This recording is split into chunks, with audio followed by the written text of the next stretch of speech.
The bidding had stopped. Thessaly Croft stood at the edge of the presentation platform and listened to the silence where a number should have been, and she understood, with the calm clarity of someone who had been preparing for the worst for quite some time, that the worst had arrived precisely on schedule. The assembly hall of Belwick House was full to its gilded edges.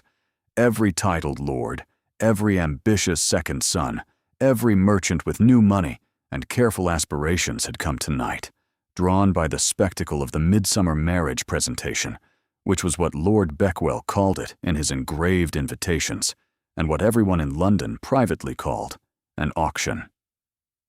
41 candles burned in the chandelier above her head. She had counted them 3 times in the last 4 minutes, because counting gave her mind something to do while her hands remained still at her sides, and her back remained straight, and her chin remained level despite everything. Despite the veil. It was ivory silk, fine enough that she could see the crowd through it in warm, blurred shapes. The crowd could see the suggestion of her in return. The outline of a young woman standing very still on a raised platform, while the assembled wealth of the English aristocracy decided whether she was worth the trouble. She was not, apparently. £30,000 her father had listed as her settlement, a modest estate in Berkshire, her grandmother's pearls. It should have been sufficient for almost any other girl presented this season, any girl who did not carry the misfortune of being Thessaly Croft, whose name had been preceded for 3 full seasons by a rumor so precise in its cruelty that it had long since hardened into accepted fact. A fire, people said. Terrible disfigurement. The left side of her face entirely destroyed. Not one word of it was true. There was a birthmark, a faint crescent beneath her left ear, soft and pale as a quarter moon, the sort of marking that required proximity to see, and would reward that proximity with nothing more alarming than mild interest. It was simply hers, and it had been transformed, through the machinery of bored people with sharp tongues, into the reason she stood on this platform in an ivory veil while the bidding stalled at £11,000, and Lord Beckwell cleared his throat for the 3rd time. 11,000, he said, with the neutrality of a man whose fee was fixed, regardless of outcome. Do I have 12? The assembled lords studied their shoes. A woman near the eastern window murmured something to her companion and did not trouble herself to lower her voice. The companion laughed. Thessaly did not turn her head toward the sound. She had decided, in the months since her father explained what he intended, that dignity was not a feeling. It was a decision made in advance and held through the hands and the spine and the precise angle of the chin, regardless of what the room chose to do around it. She held on. 11,000, Lord Beckwell said again. Going once, going twice, to Lord Harwick. He raised his pen. 30,000. The voice came from the far end of the room. It wasn't raised. It carried anyway, in the way certain voices carried, not through volume, but through absolute certainty, as though the words had been spoken and the rest of the room was simply catching up. The hall went so completely silent that Thessaly heard wax dripping from the nearest candle. She turned. He was standing near the rear wall, with his arms folded and his expression arranged into something between indifference and calculation. He was tall in the way certain men were tall, not merely in height, but in presence, the kind of man a room reorganized itself around without being asked. His coat was dark, his jaw was set, and his eyes, even across the distance and through the silk of her veil, were fixed entirely on her. Emmerich Vane, the Duke of Aldenmore, the one man in England she had spent 3 years hoping never to encounter again. 30,000, Lord Beckwell repeated, with a warmth he had not previously located. Do I have 31? No one did. Sold, Lord Beckwell announced, and the Duke began to walk toward her. He crossed the floor without hurry. That was the thing she noticed first, after the shock of recognition had moved through her. He was not hurrying. The crowd had parted instinctively, and he moved through the space that opened without apparent interest in arriving quickly, as though he had all the time in the world and was choosing to spend some of it walking toward the woman he had just purchased. The word arrived with a blunt, graceless weight. Purchased. Lord Beckwell was already in motion, smoothing papers, producing the formal arrangement document that would require signatures before anything else could proceed. Her father stood near the platform with an expression she had never seen from him before, something positioned precisely between relief and shame. She had agreed to this. She needed to remember that.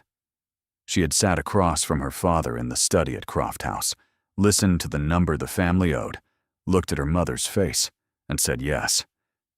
It had been her choice, made with clear eyes. She would not pretend otherwise now. The Duke reached the base of the platform steps and stopped. He looked up at her.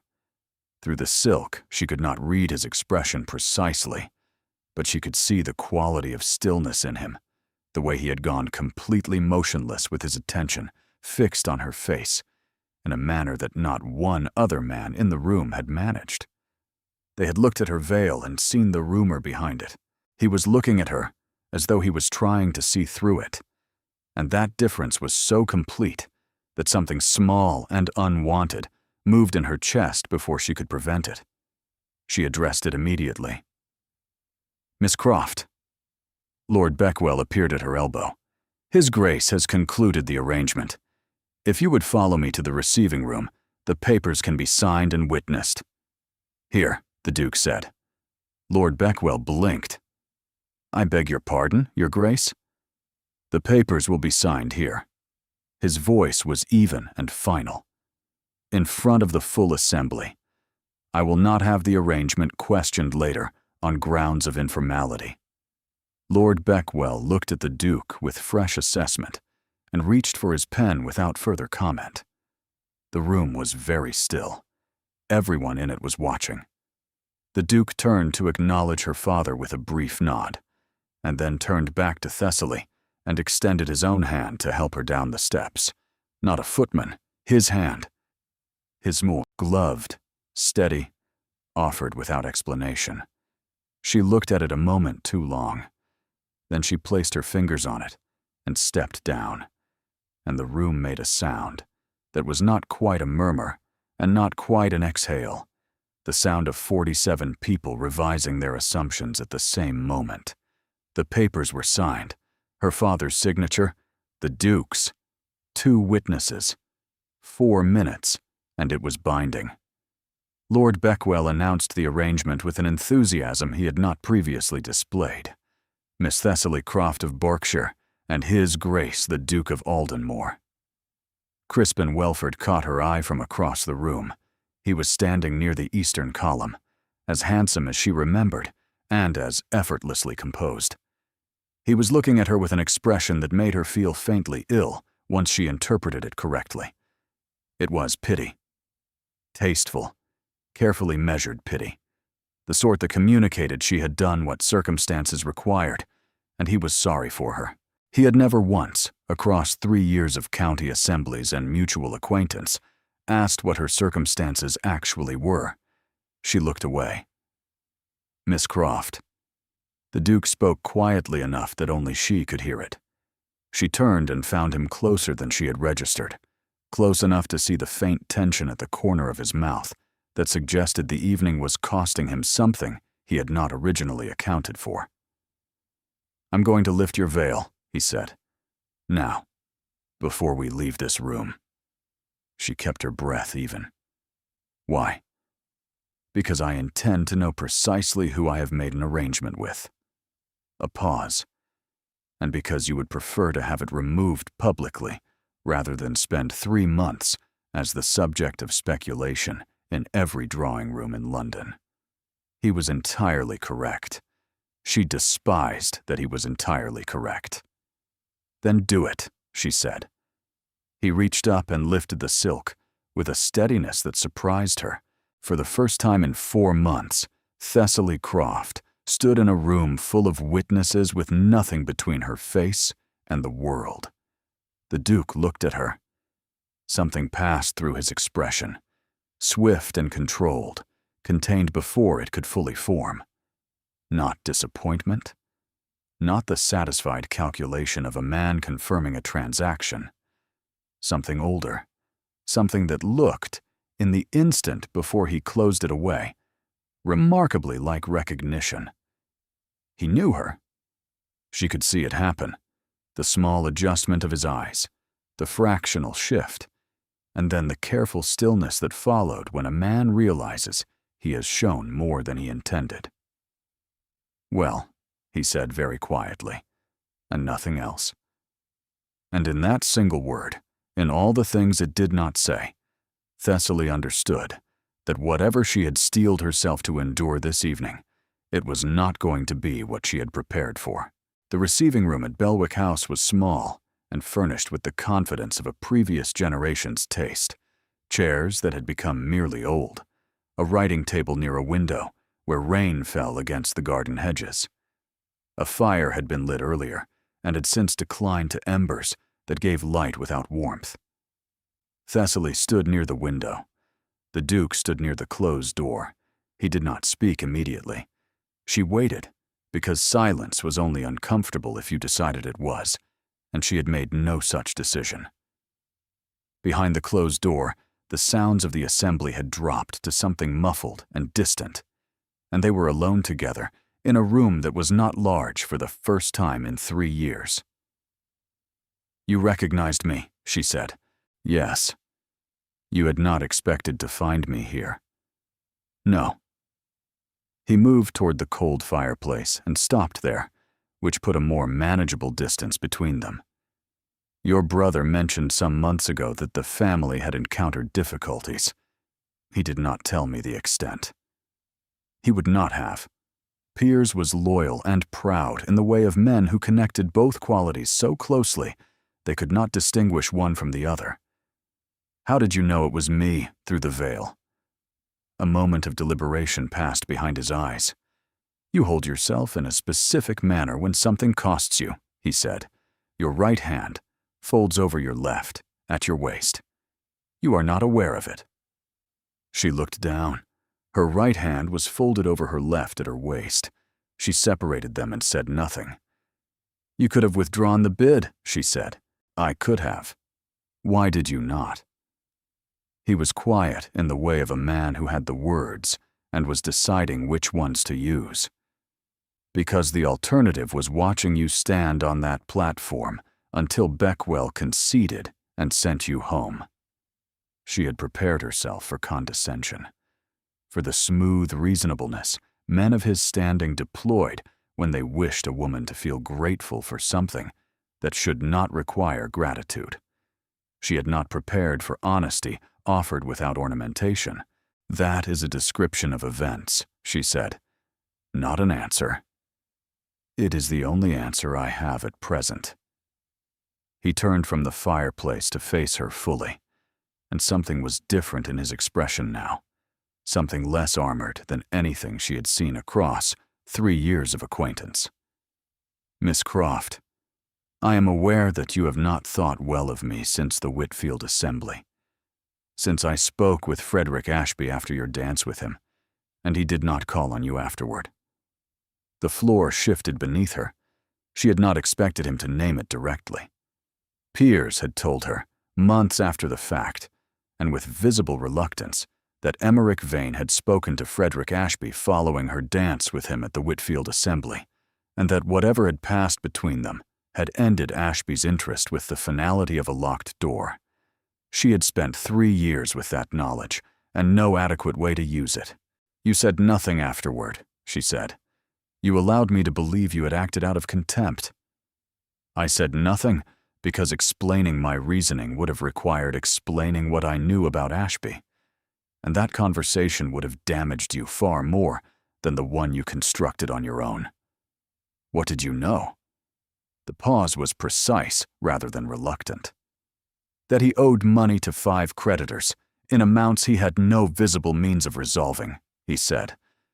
that he had been making careful inquiries about your family's income for 2 months before he asked you to dance, and that the dance itself was the result of a wager, both parties believing that a woman in your position would be grateful enough for any attention to accept a proposal without asking questions that would have revealed any of the above. The rain against the window was the only sound in the room for several seconds. "You should have told me," she said. Yes. He said it plainly, as a fact he had already arrived at and had been carrying since. "I should have." It was not an apology. Something more uncomfortable than an apology. An admission offered without embellishment from a man who did not appear to make them often, and it did something to the 3 years she had built on top of that night that she was not yet ready to allow. She turned back to the window. "What happens now?" she asked. "A formal betrothal period, 3 months as convention requires. You will be introduced as my intended. The arrangement will be publicly confirmed by the end of the week." "And your father?" She turned to face him, because this required watching his response. He had specific expectations about the match you would make, expectations that did not include a Berkshire gentleman's daughter obtained at a marriage presentation. Something moved across his face that he did not explain. "My father's expectations," he said, after a pause a fraction too long, "are a matter I have been managing for some considerable time." "That is not an answer." "No." He met her eyes with something that occupied the narrow space between apology and admission. "It is not." He moved toward the door with the same measured deliberateness he had brought to everything this evening, and opened it in the manner of a man concluding one conversation before beginning the next. "The next several days will require more from you than this evening did," he said. "You underestimate this evening considerably," she said. He paused at the door, looked back at her with an expression she had never seen from him before, something that was not warmth precisely, and not admiration precisely, but occupied some unnamed space adjacent to both. "Perhaps I do," he said. The door closed. Thessaly stood alone with the rain on the window, and the dying fire and the specific silence of a conversation ended before it finished. She thought about 3 years of certainty regarding Emmerich Vane, and she thought about how certainty, when it is wrong, does not break the way glass breaks. It comes apart slowly, and then all at once. She was not certain what she felt. She was entirely certain that Emmerich Vane already had some idea. That more than anything else about the evening was what unsettled her most. Thessaly had not slept. She had lain in the dark of the Croft townhouse on Harwick Street and listened to the rain finish, and then listened to the silence that followed, which was, in its own way, considerably louder.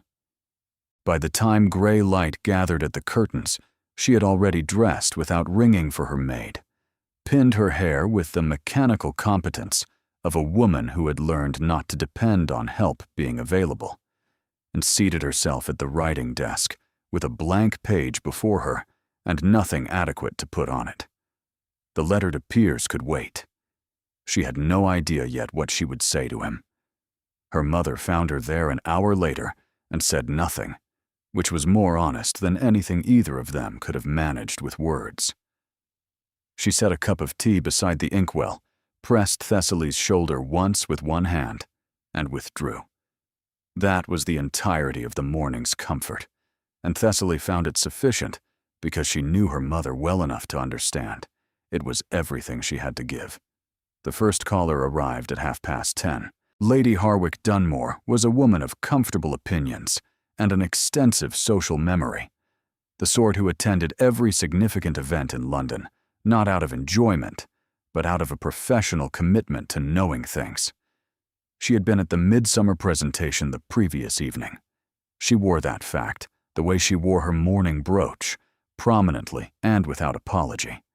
And she spent the first 10 minutes of the visit discussing the weather before turning to the subject she had actually come to discuss. "My dear Miss Croft," she said, settling into the chair across from Thessaly, with the ease of a woman who had nowhere else to be. What a remarkable evening it was. Quite, Thessaly agreed. The Duke of Aldenmore. Lady Dunmore tilted her head in a manner that conveyed 12 separate questions, without asking any of them. He is not known, as I understand it, for impulsive decisions. I would not presume to characterize his decisions. No, of course not. A pause, precisely long enough to be meaningful. Though when I saw him step forward, I rather thought he might simply be making a point, the way powerful men sometimes do. Not intending anything permanent, you understand. Just making a point. The words arrived with the gentle precision of a woman who had spent decades practicing how to say damaging things in the register of polite concern. Thessaly recognized the technique entirely. She set down her teacup and opened her mouth. "I believe," said a voice from the doorway, "that the arrangement is entirely permanent." Lady Dunmore turned. The Duke of Aldenmore stood in the entrance to the morning room, with his hat in one hand, and an expression of complete pleasantness that contained no warmth whatsoever. The footman behind him looked faintly stricken, having clearly failed to announce him in time. "Your Grace." Lady Dunmore rose, her composure reorganizing itself rapidly. "We were not expecting you so early." "Clearly." He moved into the room, acknowledged Thessaly with a brief nod, and looked at Lady Dunmore with the focused attention of a man giving a matter his full consideration. "Miss Croft and I have several practical matters to discuss this morning. I am sure you will forgive us." It was not a question. Lady Dunmore departed within the quarter hour. When the door closed, Thessaly waited for him to say something about what he had heard. He did not. He settled into the vacated chair, accepted the tea her mother materialized to offer, and turned to the business of reviewing the betrothal documents with the unhurried efficiency of a man who had prepared for this meeting rather than lying awake, failing to sleep. It was the most effective thing he could have done, and the room seemed to understand it. "Thank you," she said quietly. When her mother had stepped away, he looked up. "For what, specifically?" "You know for what." "Lady Dunmore was making a point," he said. "I simply made a different one." He returned to the document before she could respond, and she was still deciding what she would have said when the front door announced another arrival. And then Piers Croft walked in with his traveling coat still on, and dust from the road still on his boots, and an expression that was not happiness and was not anger, but occupied the charged space between them that Thessaly had not seen from her brother since the worst months of their father's financial crisis. He looked at her. He looked at the Duke. "I came as soon as I heard," he said quietly. "I wish someone had told me before the papers did." Piers was not opposed to the arrangement. He was unsettled by it, which was different, and he expressed his unsettlement in the careful way of a man who understood that the decision had been made and the documents had been signed. And his sister was not a woman who required protection from the consequences of her own choices. He asked the Duke 3 questions that were really one question, asked 3 different ways, and the Duke answered all 3 with the same measured directness, and by the time the hour ended, Piers had shaken the Duke's hand and told Thessaly privately that he reserved judgment, which was the most generous thing he could offer, and she accepted it as such. 3 days passed in the rhythm of a situation that had changed everything and was still sorting out the shape of the change. Callers came and were managed. The announcement appeared in the morning papers on the second day. 3 lines of plain language that transformed the previous evening's spectacle into established social fact. 2 congratulatory notes arrived from women she had not spoken to in 2 seasons. She understood what that meant and set the notes aside without replying. Thessaly went walking on the 4th morning because she needed air that had not been organized by other people. Hyde Park was quiet enough at that hour that she could move along the South Path without requiring a performance from anyone. She walked with her maid at a discreet distance behind, let herself exist in the morning without obligation for a quarter of an hour, and was thinking about nothing when she heard his voice. "Miss Croft." Crispin Welford appeared from the direction of the Serpentine with the practiced ease of a man who had arranged the encounter and was performing spontaneity with some skill. He was precisely as she remembered him from every county assembly she had attended in the previous 3 years. Handsome in an uncomplicated way, charming without appearing to work at it, possessed of the specific confidence of a man who had never once been made to stand on a platform in an ivory veil while the room decided his worth. "Mr. Welford," she said, "I had hoped to encounter you."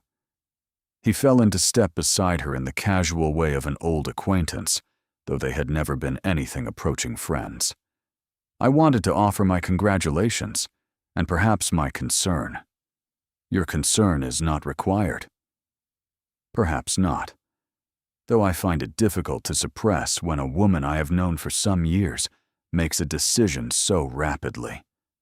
He glanced at her with practiced sincerity. "The Duke of Aldenmore is not, as you may have already discovered, a man of simple character. I was not under the impression that simple character was a quality you particularly valued." Something shifted behind his eyes, brief and contained. "I value it in the people I care about," he said. "And whatever else you may think of me, Miss Croft, I have always cared about your welfare." She said nothing, which was more controlled than the response that had presented itself first. "He has a reputation," Crispin continued, with the careful tone of a man revealing something reluctantly, "for a particular kind of coldness in personal matters. The previous arrangement he made with the Ashford family 3 seasons ago was broken in a manner that caused the young lady in question considerable pain. The engagement was announced and then simply ended, with very little explanation offered to anyone. This was the first she had heard of it. She could feel that fact registering on her face before she had managed to prevent it, and she saw the moment when he noticed. "I am not saying this to distress you," Crispin said, with the gentle fluency of a man who had prepared this conversation in advance and was executing it precisely as planned.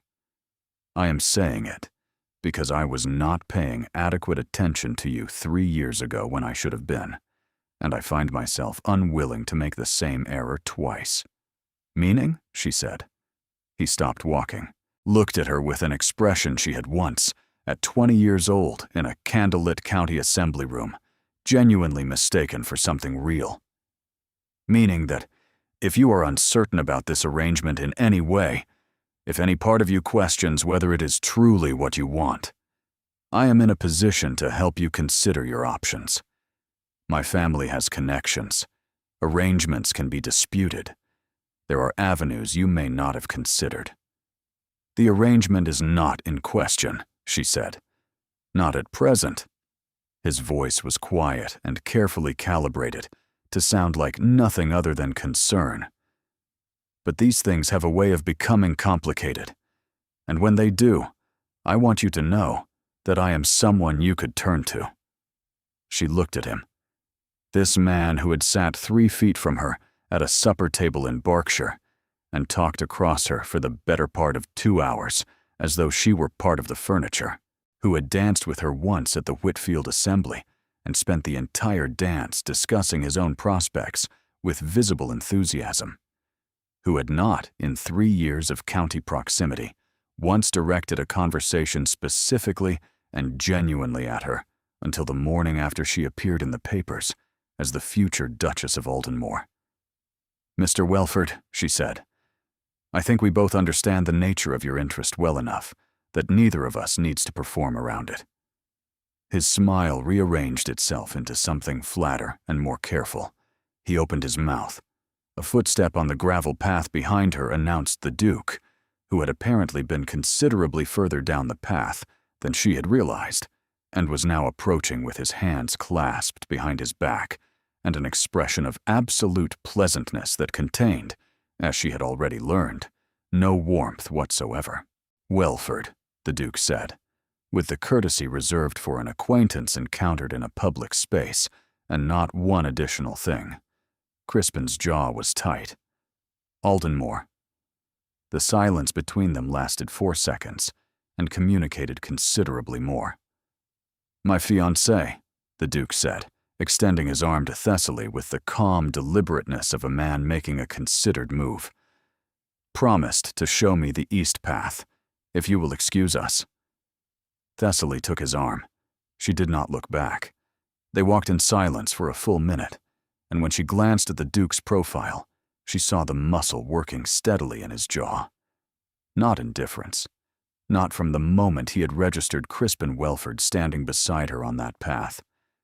"You were watching from the path," she said. A pause. "Yes. How long?" The muscle in his jaw moved once more before he answered. "Long enough." She had expected him to say something about Welford. He did not. They completed the walk through the east path with the brisk efficiency of 2 people who had agreed without discussion to set a thing aside, and parted at the park gate with the brief formality the presence of her maid required. Thessaly spent the remainder of the morning expecting him to raise the subject at the afternoon visit her mother had arranged, the first formal meeting of precisely the kind that their unconventional beginning had skipped entirely. He did not raise it then either. He arrived at Harwick Street at 2 o'clock with the punctuality of a man for whom appointments were commitments rather than approximations.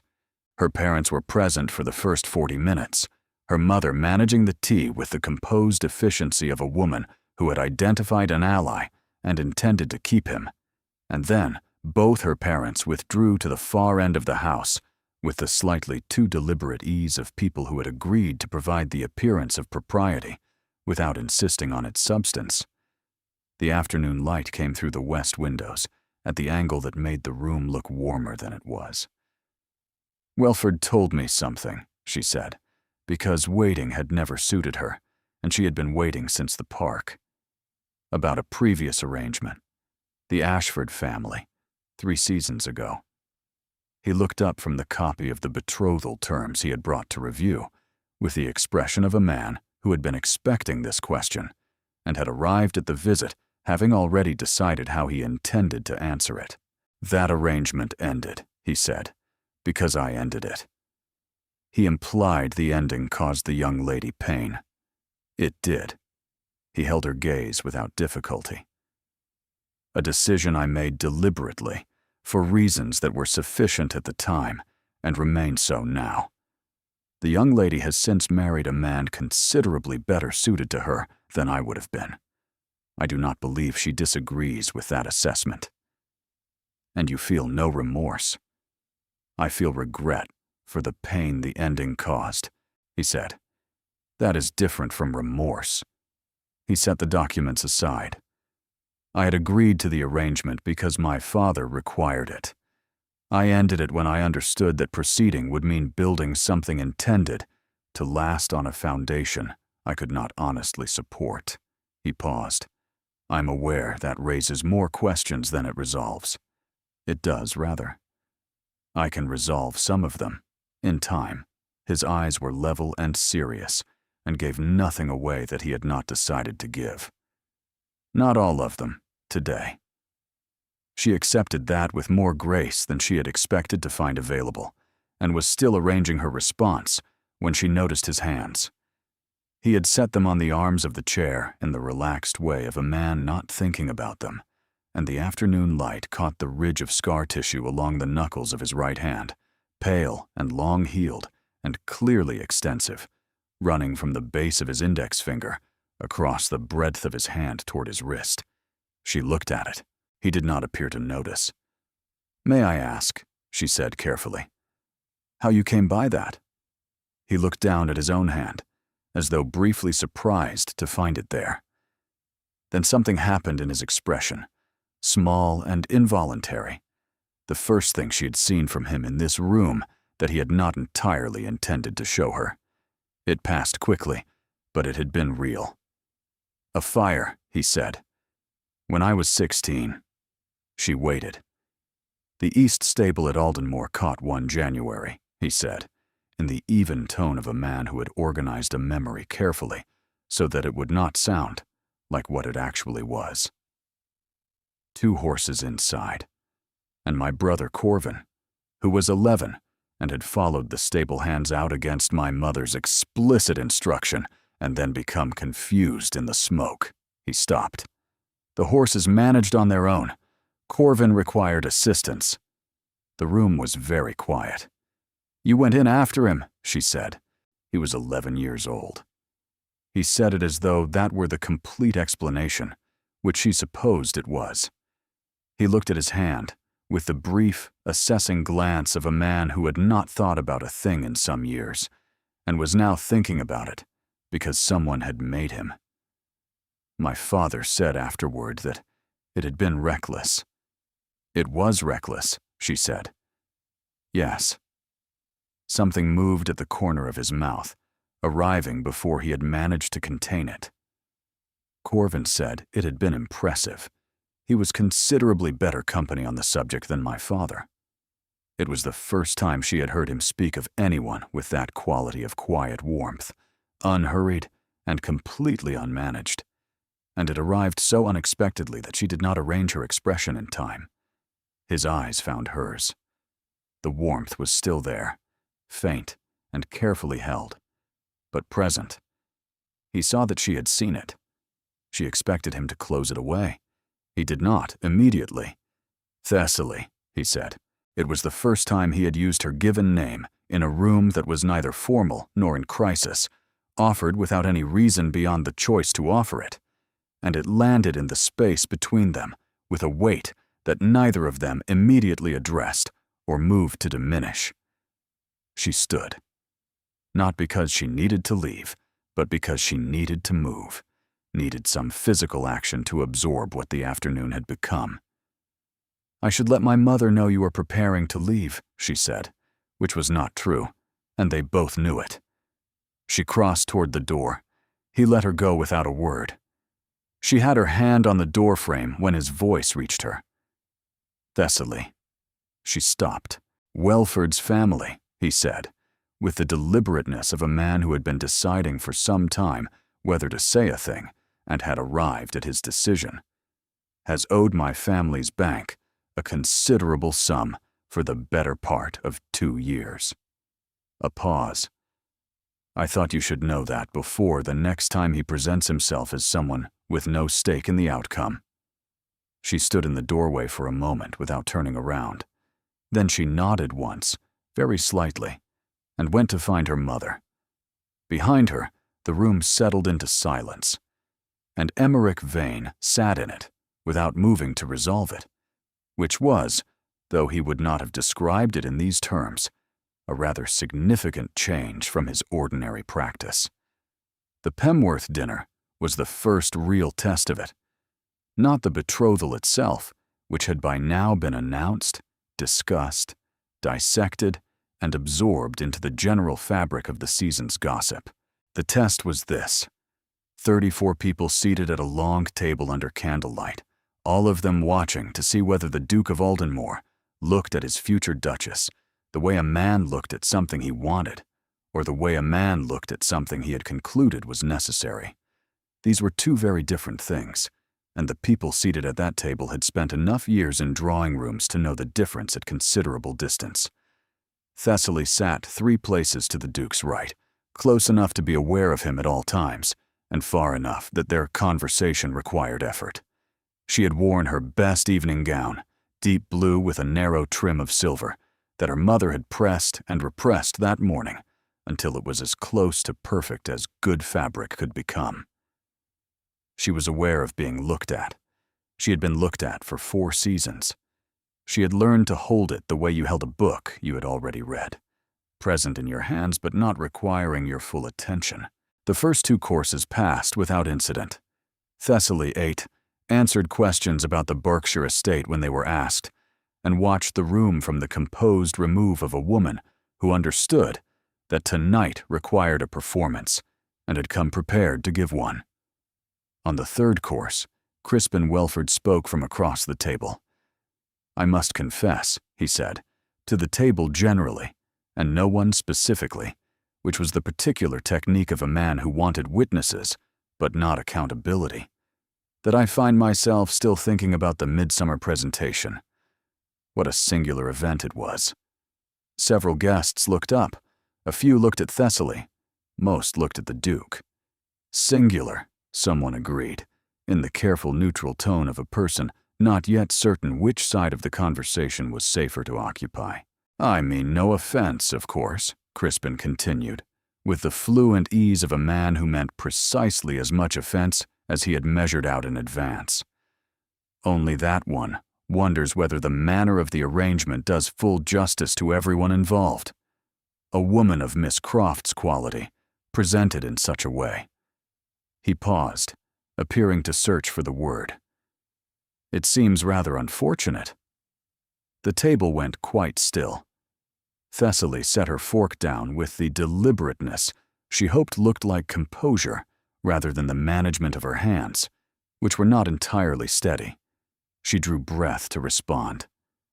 "Miss Croft," the Duke said, from 3 places away, in a voice that was completely calm and carried to every corner of the room without apparent effort, "did not require a conventional introduction to become the most interesting person in any room she enters."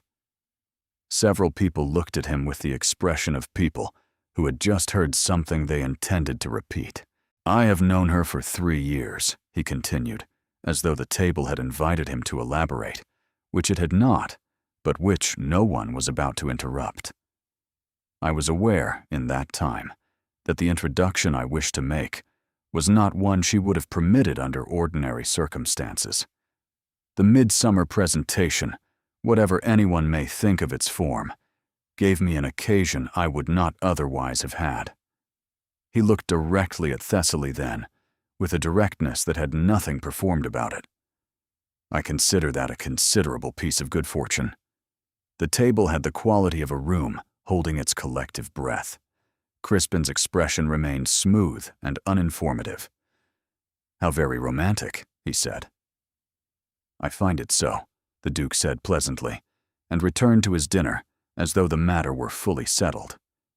There was a moment of collective recalibration among the guests, the small social adjustment of a room deciding it had misjudged a situation and needed to revise. Lady Pemworth, who had watched all of this with the focused attention of a woman who had not thrown a successful dinner party in 20 years by missing the significant moments, redirected the table conversation with the efficiency of long practice. Thessaly did not look at the Duke again for the remainder of the meal. She did not need to. The warmth of what he had said remained at the back of her chest, uncomfortable and entirely real, the kind that made the questions she had been carefully setting aside considerably more difficult to continue setting aside. When supper ended and the guests moved to the drawing room, the Duke appeared beside her at the threshold with the unhurried timing of a man who had been moving in her direction and had chosen not to hurry about it. He took her hand, brought it to his lips with the brief, formal pressure of a man observing convention. It was the right pressure and the wrong temperature, and the warmth of it went through her glove in a way that convention had not prepared her for. "You did not need to say that," she said quietly, while the other guests moved around them toward the drawing room. "I said what was true," he said. He was still holding her hand. "Crispin will not leave it alone after that." "No." His thumb moved once across her knuckles, so slight she might have imagined it if she had not been paying attention. "He will not." Across the room, she saw Crispin watching them with an expression that had given up entirely on performing concern, and was simply beneath the surface of his careful face, calculating what came next. She was right. He did not leave it alone. 20 minutes later, in the corridor outside the drawing room, he found her and said, in the quiet and measured voice of a man who had made his decision some time ago and was now executing it, that he knew about her father's secondary debts. The ones not listed in the formal arrangement documents. The ones that involved a name she had not heard before, and which, if connected publicly to the Croft family, would give the Duke of Aldenmore's father every reason he needed to have the betrothal examined and dissolved. "I do not want to use this," Crispin said, with precisely the sincerity of a man who absolutely did. "But I find myself in the position of having to consider my available options." Thessaly looked at him for a long moment. Then she walked back into the drawing room, found the Duke with her eyes across the gathered guests, and understood that the evening's performance had just become something considerably more serious than a dinner party. She did not tell him that night. She had considered it on the carriage ride home, turning the conversation with Crispin over in her mind, the way you turn a stone to find what is underneath it. And she had arrived at Harwick Street, having decided that whatever was going to happen with what Crispin knew, she needed to understand the full shape of it herself before she handed it to someone else to manage. This was not, she recognized clearly, the practical choice. The practical choice was to tell the Duke immediately, let the weight of his family's influence bear on Crispin's threat, and remove herself from the middle of it. But she had spent a considerable portion of her life being removed from the middle of things on her behalf, and she had arrived, over the course of the previous weeks, at a firm and quiet understanding that she was finished with that particular arrangement. She spent the following morning finding out what she could about the name Crispin had mentioned. Peers, who had more knowledge of their father's financial history than she had ever been given adequate credit for, confirmed what she had feared. There was a secondary obligation, old enough to have been nearly forgotten, recent enough to still be technically active, and not in itself either illegal or dramatically scandalous, but in combination with the story Crispin could construct around it, damaging enough to give the Duke's father legitimate grounds to request an examination of the betrothal. She sat with that information for the remainder of the morning and made her decision at noon. Crispin spent his afternoons at his club on Benwick Street. Piers had mentioned it once in passing, the easy knowledge of men who move in the same social circles.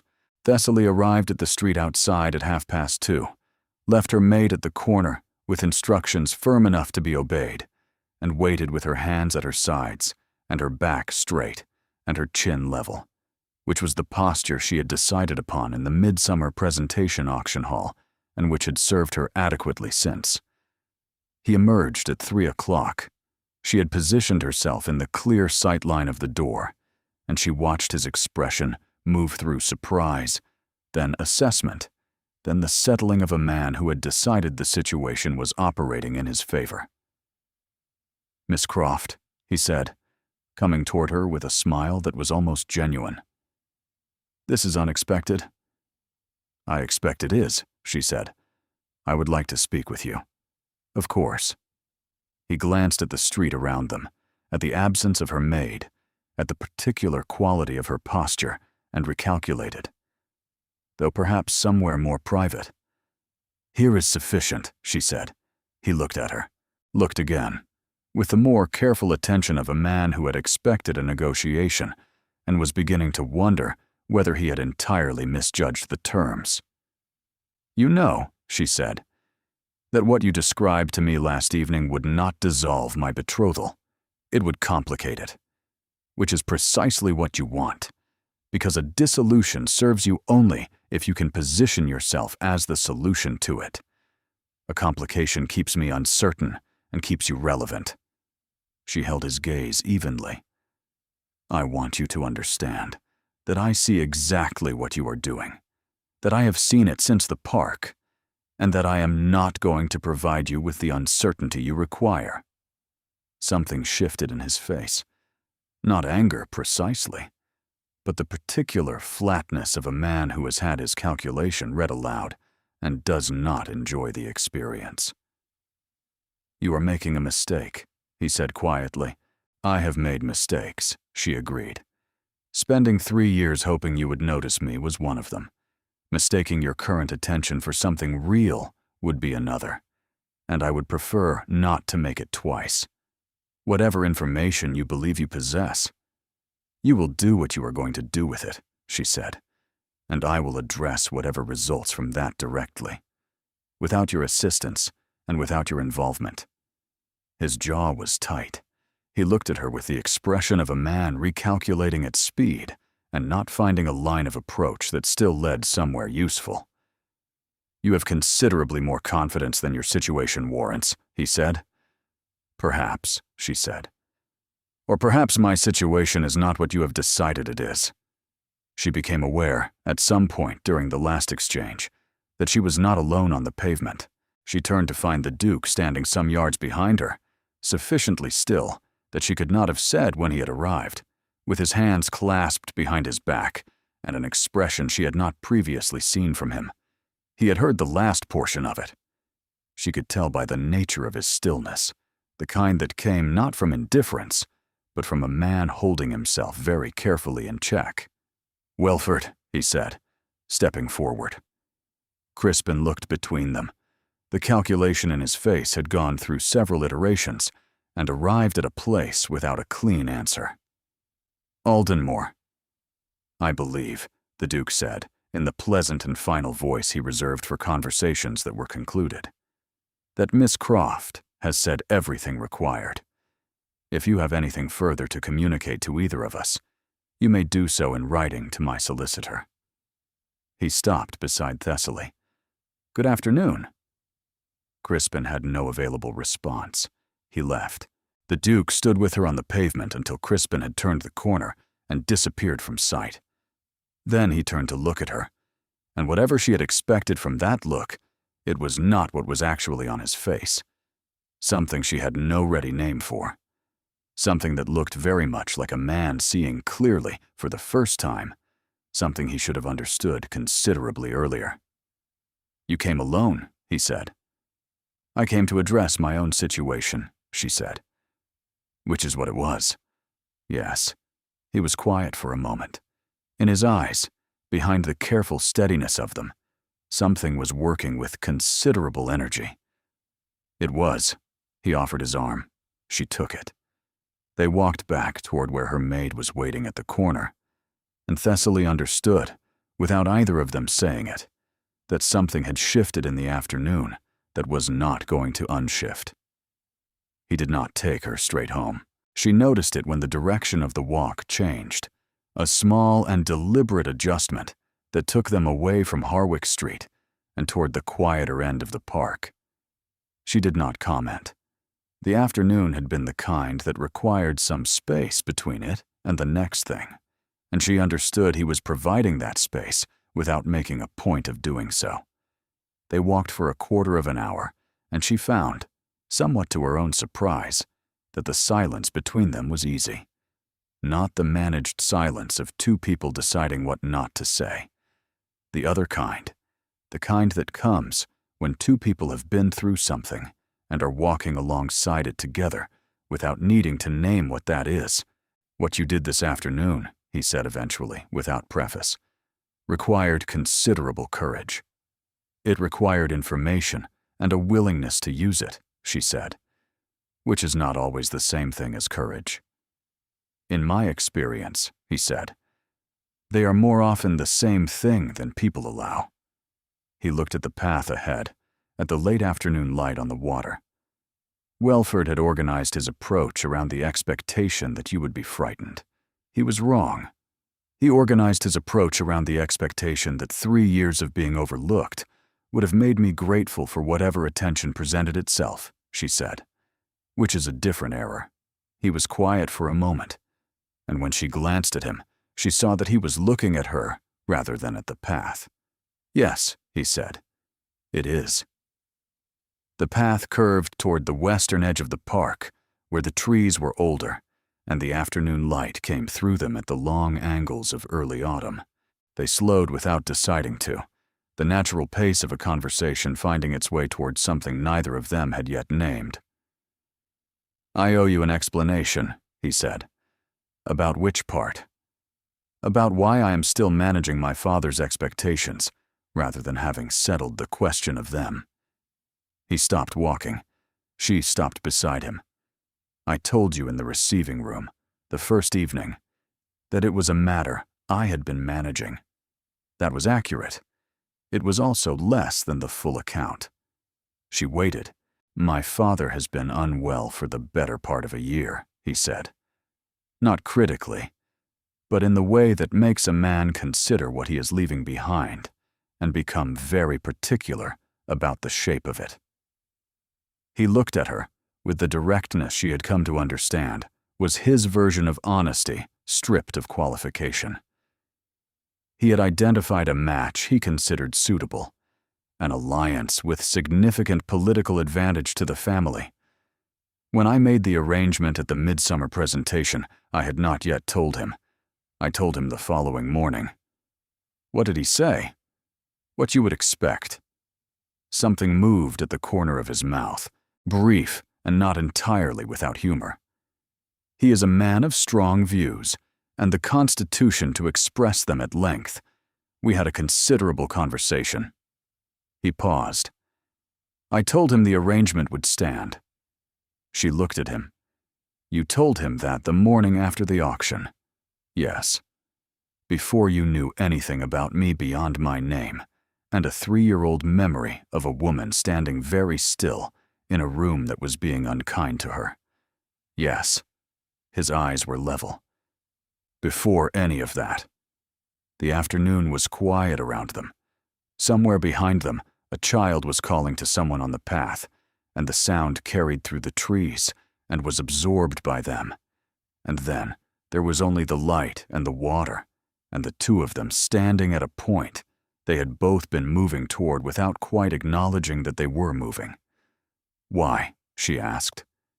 He was silent for long enough that she thought he might not answer, and she had begun to let it go when he spoke.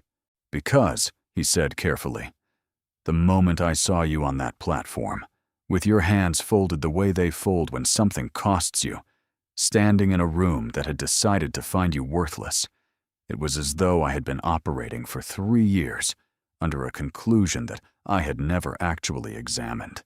He stopped, and I examined it. And I found it was wrong.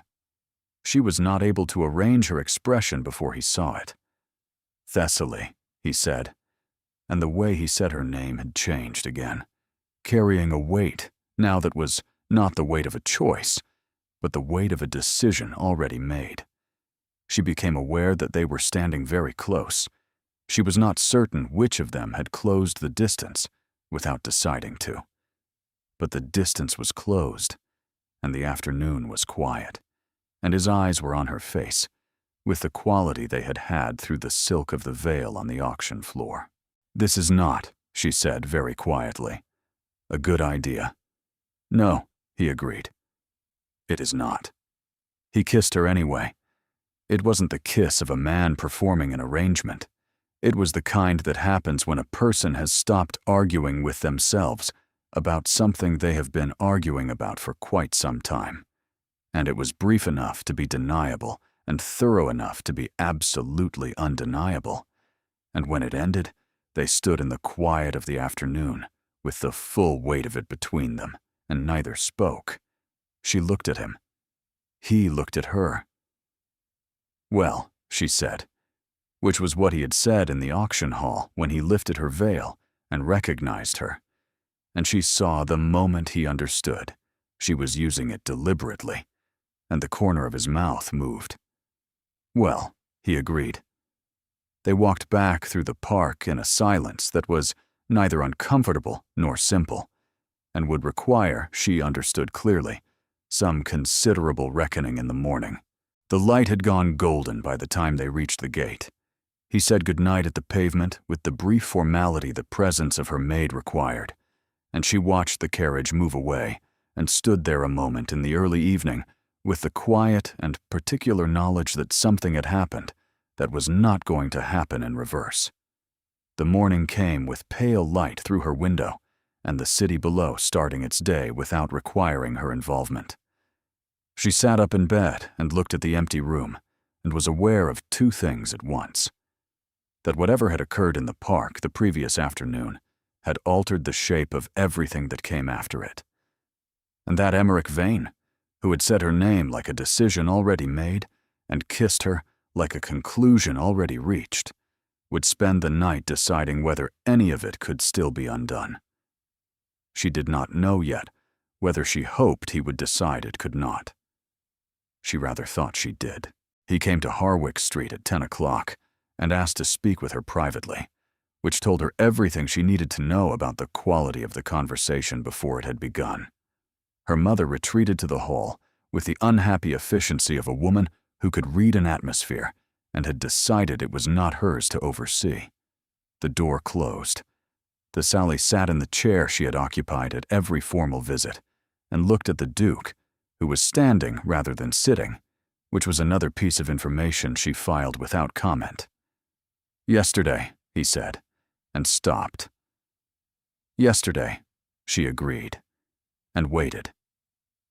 He turned toward the window, put one hand on the frame, and looked out at the street below in the manner of a man who needed somewhere to place his attention that was not her face.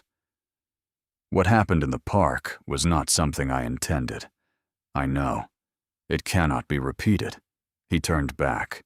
His face carried the careful, managed expression she had seen in the first days, the one she had once thought was the whole of him before the fire story, and Corvin, and the first time he had used her name. "What occurred was an error in judgment on my part. I take full responsibility for it, and I give you my assurance it will not happen again." The words were measured, and even and delivered with the precise flatness of a man reading from an internal document he had composed during a sleepless night.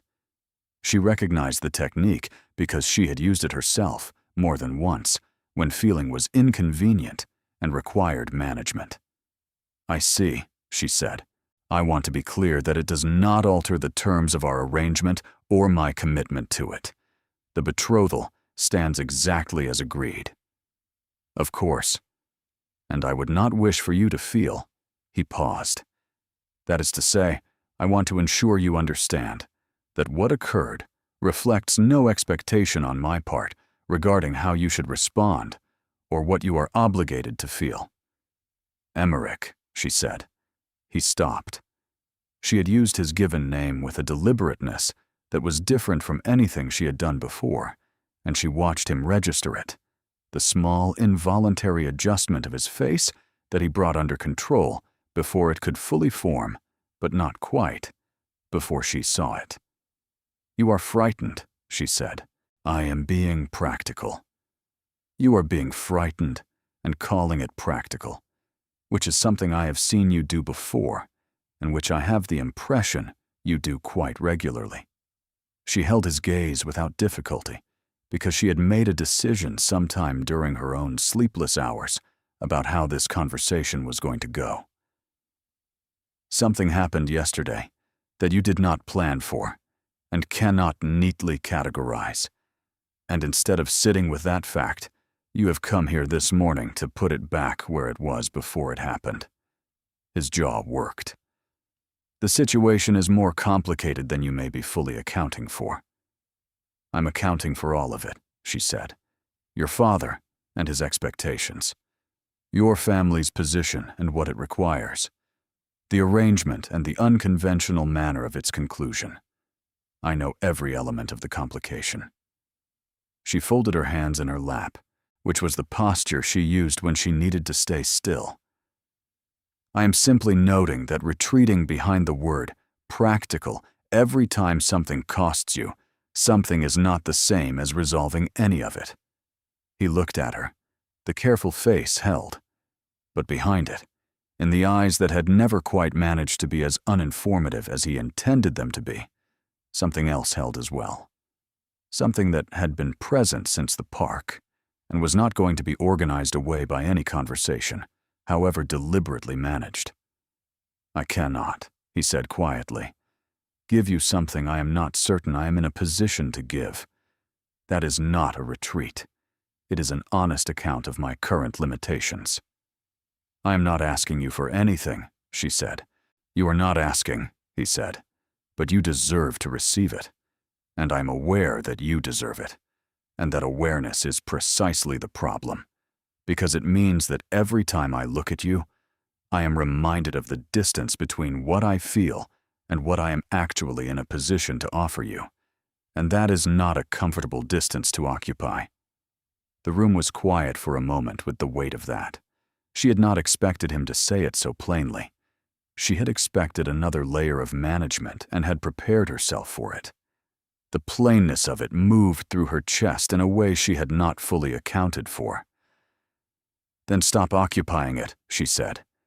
He looked at her for a long moment. Then he looked away. "I cannot," he said again. "Not yet." He left shortly afterward, with the formal courtesy of a man ensuring the exit was clean. He thanked her mother on the way out. The front door closed behind him with a quietness that was almost considerate, as though even the door understood it had been asked to do something difficult. Her mother appeared in the doorway of the morning room and looked at her with the expression of a woman who had raised her and required no words to read her. "I am perfectly well," Thessaly said. Her mother said nothing, which was, as always, more honest than anything else would have been. "I am going upstairs," Thessaly said. She went upstairs. She sat on the edge of her bed, with the door closed, and the window showing her the same unremarkable patch of London sky it showed her every morning, and she allowed herself, quietly and without audience, to feel the particular texture of a thing that had been briefly possible and had been made impossible again by a person who was afraid of it. Not a cruel person. Not an indifferent person.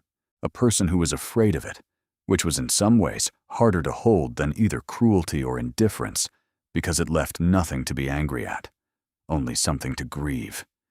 She had decided she would not cry. She lasted approximately 4 minutes. The letter arrived 3 days later.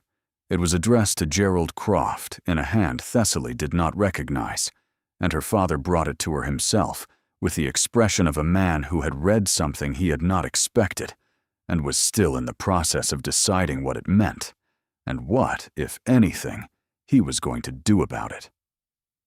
He set it on the table beside her tea and stood back and watched her read it. It was from Crispin Welford. 2 careful pages in the measured language of a man who had taken considerable time over each sentence. He wrote that he was communicating out of concern for the welfare of the Croft family. He wrote that he had reason to believe the betrothal had been entered into under conditions that a full accounting of the family's financial obligations might complicate to a significant degree. He wrote that he would be calling on Lord Edmund Vane that Thursday to share certain information he felt was relevant to the Duke's assessment of the arrangement and the suitability of the match. He did not use the word threat anywhere in the letter. He did not need to. "Papa," Thessaly said. "I know," her father said. "The obligation he is referring to." Her father sat down across from her with the exhaustion of a man who had been carrying something at considerable cost for a long time and had arrived at the moment when it had to be set down, whether he was ready for that or not. "It is real. It has been real for 4 years. I had hoped it would remain private. I managed the primary debts when I could, and addressed the most visible obligations. But this one..." He stopped. "I should have told you before the presentation. I should have told you before any of this began."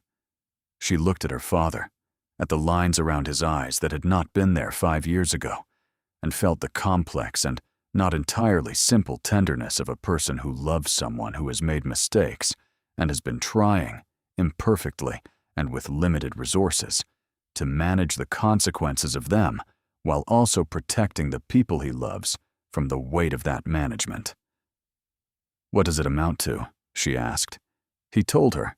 It was not a ruinous sum, and it was not a criminal matter, and it was exactly what Crispin had identified it as. Something that would not destroy anything in isolation, but that could be shaped, in the right hands, with the right framing, into a suggestion that the Croft family's presentation of their financial circumstances had been less than fully transparent with the Duke of Aldenmore at the time of the arrangement. "I'm going to tell the Duke," she said. "Thessaly," her father said. "Please." "He should know from me before he hears it from Crispin Welford," she said, with the clarity of a person who has thought something through to its logical conclusion and arrived there ahead of schedule. "He should know the full and accurate account, not the account that has been shaped to be useful to someone else's purpose." She wrote a note and sent it to Aldenmore House. The Duke arrived at Harwick Street within the hour. She had noted before that he came quickly when she sent for him, more quickly than convention strictly required, and she had filed that information without examining it. She filed it again now and told herself she would examine it later. He read Crispin's letter. He listened to her full account of the obligation in question, asked 3 questions that were all practical and none of them unkind, and then was quiet for a moment, with the expression of a man arriving at a decision he had perhaps already been moving toward, without having quite acknowledged the direction. "Thursday," he said. "That is when he intends to call on your father. My father will not receive him." He stood with the decisiveness of a man closing a door. "I will speak to my father today and ensure that Thursday's visit does not occur." "Emmerich." She used his name and watched him register it. The same small and involuntary adjustment, the same rapid management of it. Crispin will find another method if this one is removed. He's not someone who abandons a useful position simply because one avenue is closed. "I know." He looked at her, and something in his face was different from 3 days ago. The retreat was still visible if you knew where to look for it. She could see the edges of it, but something had been working against it quietly in the intervening days. Something that had the quality of a person who has been arguing with themselves and has finally and quietly settled the argument. "Which is why I intend to resolve the situation rather than delay it." He left. She found out afterward, from Piers, who found out from a mutual acquaintance who had been present in the relevant room. What happened next?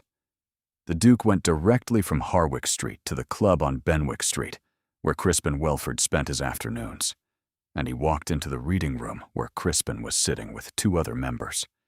And he stood in the center of the room and said, in a voice that was perfectly level and carried without effort, that he was aware a communication had been sent to the Croft family on a financial matter, and that he wished to be clear that the Croft family's financial circumstances were known to him in full detail, had been known to him prior to the arrangement, and had no bearing whatsoever on the terms or the permanence of the betrothal. He said that anyone who believed otherwise had misunderstood the situation, and that he was pleased to clarify it for as many people as required clarification. He said that Mr. Welford's own family's financial obligations, some of which were owed to institutions with close connections to the Vane family, might benefit considerably from Mr. Welford's full and undistracted personal attention in the coming months. He then wished the room a pleasant afternoon and left. Piers delivered this account to Thessaly in the garden at Harwick Street that evening, with the expression of a man who had been reserving his judgment for 6 weeks and had arrived, over the course of a single afternoon, at a settled conclusion. He said it in front of witnesses, Piers said, deliberately, in a room where it would be repeated and would travel. "I know," she said. He could have handled it privately with precisely the same effect. There was no practical reason to do it publicly. "I know." Her brother was quiet for a moment. He said something else, according to the acquaintance present in the room, on his way out. "What?" Piers looked at her with the careful attention of a man who understood the weight of what he was about to say. That Miss Croft had already addressed Mr. Welford on the matter herself, and had done it rather more effectively than he had managed, and that anyone who underestimated her on the basis of how she had been presented to the world was going to find themselves consistently surprised by the results. She sat with that for a long moment. "Piers," she said. "Yes." "I think I have been making a significant error." He looked at her, He had the specific attention of a brother who had known her for all of her life and was entirely finished with patience as a primary virtue. Which part? The part, she said quietly, where I decided to understand the situation fully before I let myself feel it. She looked at the late evening garden, at the roses that had no opinion on any of this and were therefore considerably easier company than most people. The part where I managed everything that was happening as a problem to be navigated, rather than a person to be known. Pierce said nothing for a moment. Then, in the careful and direct way he was capable of at his best, I think you should probably do something about that before he decides you're not going to. He came the following morning, not at 10 o'clock, which was the hour of formal calls, and not with the punctuality of a man observing the requirements of an arrangement.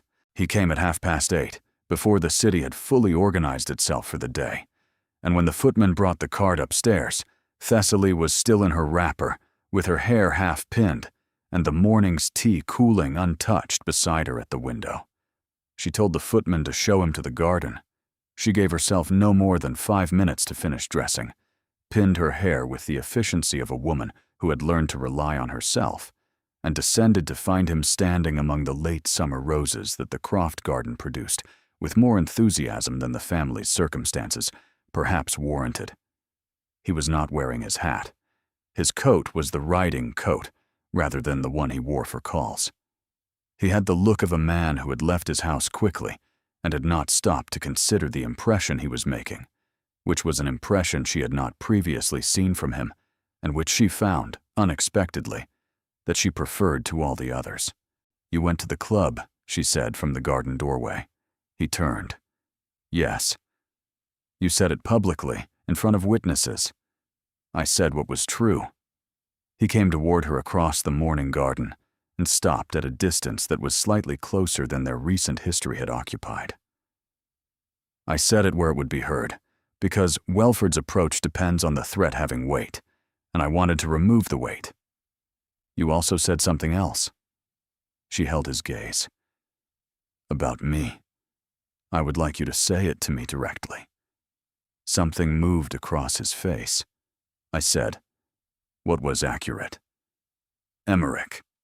His name in her mouth had a different quality now than it had carried in the morning room 3 days ago. Now, it had the quality of something she had decided she was allowed. "Say it to me." He looked at her for a long moment, in the quiet of the early morning garden, with the city still finding its feet beyond the wall. "I have been," he said slowly, "conducting an argument with myself for the better part of 6 weeks, about what I am entitled to, about what constitutes a reasonable arrangement versus what constitutes something I have no right to ask of a woman who was given no genuine choice in the matter." He stopped. "You were presented at an auction. You said yes to your father's plan because the alternatives were worse. You did not choose me in any sense of the word I can claim with honesty." "I chose to step off that platform," she said. "I chose to sign the papers. I chose to believe you about Frederick Ashby when I had spent 3 years believing otherwise. I chose to let myself be surprised by a story about a stable fire, and a brother you love, and a scar you have never explained to anyone else." She took a step toward him. "I am asking at what point the choosing becomes sufficient." He was very still. "I am not good at this," he said. "I am accustomed to managing things, to keeping the parts of myself that require management separate from the parts that do not. It has served me adequately for some years, and it is entirely useless in the present situation, which I am aware of, and that awareness has not made it simpler. Emmerich, I love you." He said it the way he said the things that cost him most, with the flat directness of a man who has stopped arguing about the words and is simply producing them because they are true, and refusing to produce them is no longer something he is capable of. "I have been in the process of loving you since the midsummer presentation, which is an absurd and inconvenient timeline and does nothing whatsoever to alter the fact. I came this morning because I spent yesterday evening attempting to identify a reason not to come, and I was unable to locate one that I was willing to respect. She looked at him. She looked at him in silence. The corner of his mouth moved. Well, I am not going to simply accept that, she said. He blinked. I beg your pardon. You have said it. She held his gaze without looking away. And now, I need you to do something with it, because I have watched you retreat when things became difficult, and I have watched you manage every situation from behind a considerable amount of careful distance. And I understand why you do those things. I understand the father who is unwell and has expectations. I understand the family position and what it requires. I understand that none of it is simple. She paused. But I am not a situation. I am not a complication to be managed or a variable to be accounted for. And if you love me, I need you to tell me what you intend to do about it. Not as information, as a commitment. He looked at her for a moment. That was its own kind of answer. I intend, he said, to speak to your brother this morning and ask his formal permission to make the betrothal permanent. Not because convention requires it, but because I understand it matters to him, and he matters to you. He paused. I intend to speak to my father and tell him clearly that the arrangement stands, and that his approval, while something I genuinely want, is not a condition. I intend to stop managing the distance between what I feel and what I act on. He looked at her with the eyes she had spent 6 weeks learning to read correctly. And I intend to stop treating you like a circumstance I am navigating and start treating you like the person I have chosen, which is what you are. She was quiet for a moment. That, she said, is considerably more specific. You asked for specificity. I did. She closed the remaining distance between them. Then yes, you have my permission to begin. Piers received the Duke in the study at 9:30, with the expression of a man who had been reserving his judgment for 6 weeks and was prepared to give it. Thessaly waited in the garden and told herself she was not listening for the conversation through the walls, which was entirely untrue, and occupied herself with the roses that had no opinion on the matter and were therefore restful company. Piers emerged at just past 10 with the expression she had learned to identify as his version of cautious approval, the kind he gave slowly and did not revoke. He is thorough, Piers said. He is, she agreed. He also pointed out that I was not at the auction in time to object, which is a fair point, and I resent having it made to me fairly. Piers. Yes, he said. You have my support. You always had it. I wanted the man to earn it first, and he has.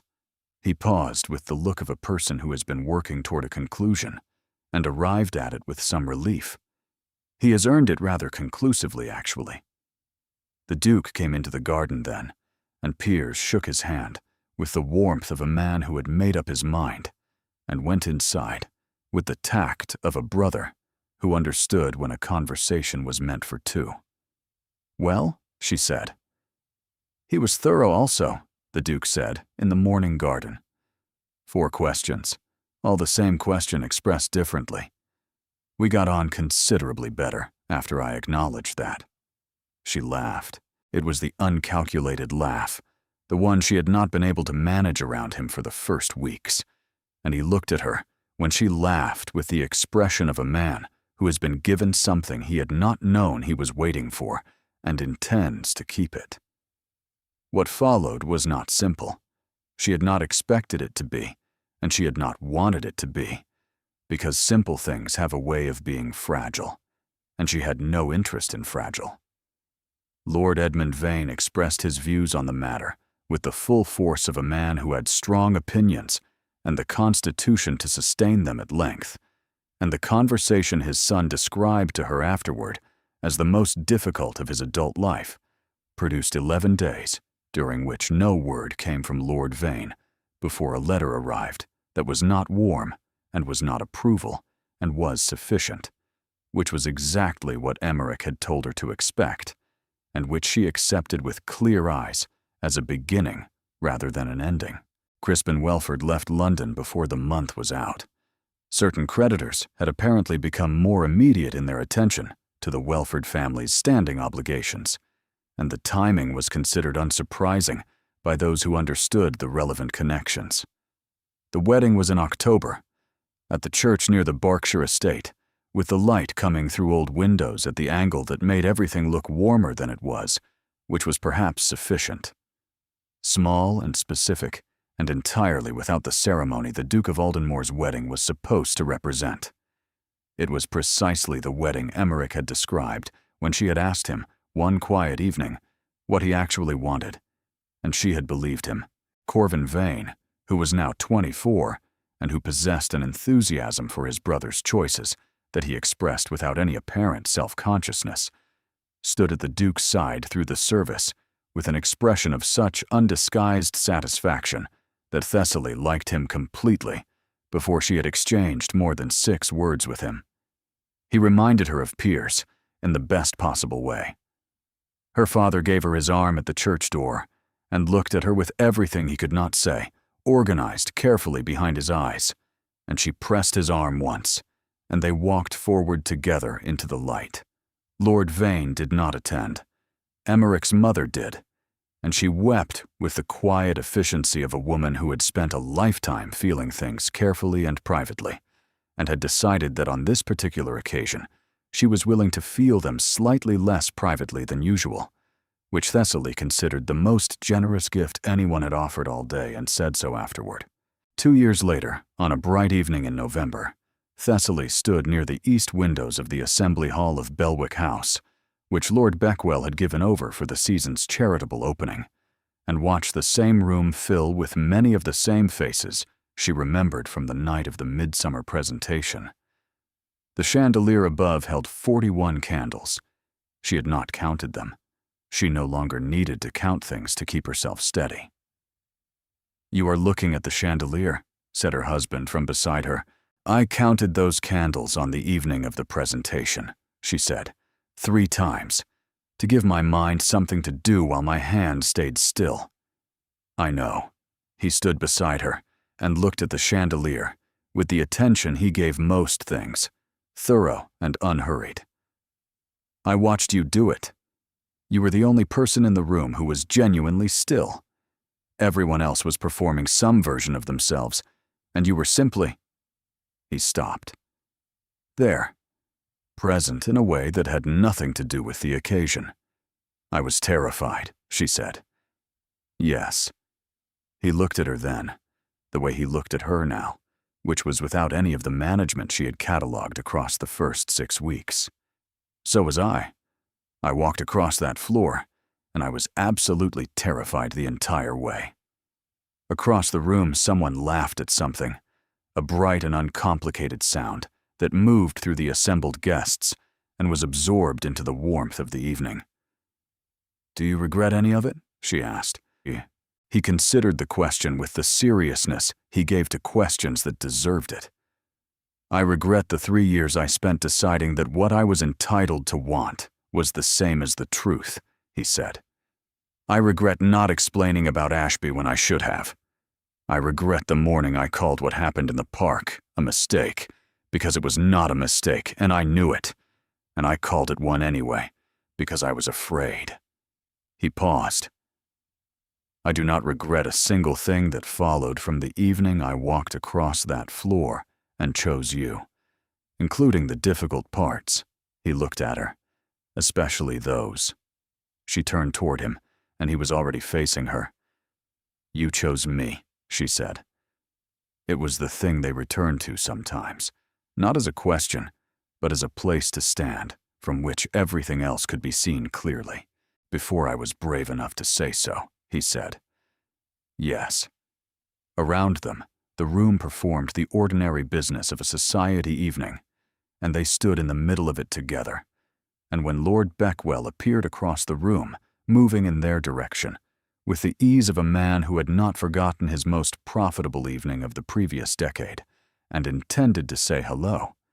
The Duke met Thessaly's eyes, and the corner of his mouth moved in the small and entirely unmanaged way she had learned over 2 years to watch for. She smiled back. Some choices, made under the worst possible circumstances, in rooms full of people looking for reasons to diminish you, turn out to be the ones that cost the least in the end and last the longest. Some people, seen first through silk and candlelight and 41 candles, a frightened woman counted 3 times to keep her hands still, turn out to be exactly who you hoped they might be when you allowed yourself to hope. And some auctions, whatever Lord Beckwell called them in his engraved invitations, turn out to have been something else entirely from the beginning. If you stayed with Thessaly and Emmerich until this last page, thank you. Their story began on a platform under candlelight, with a woman who had decided that dignity was a decision she could make, regardless of what the room was doing, and a man who walked across that room before he fully understood why. If you are not yet subscribed, please do so now and ring the bell, because there are more stories coming. More people who see each other at the wrong moment and cannot manage to look away. More choices that cost something and turn out to have been worth everything. Thank you for being here. You are the reason these stories exist.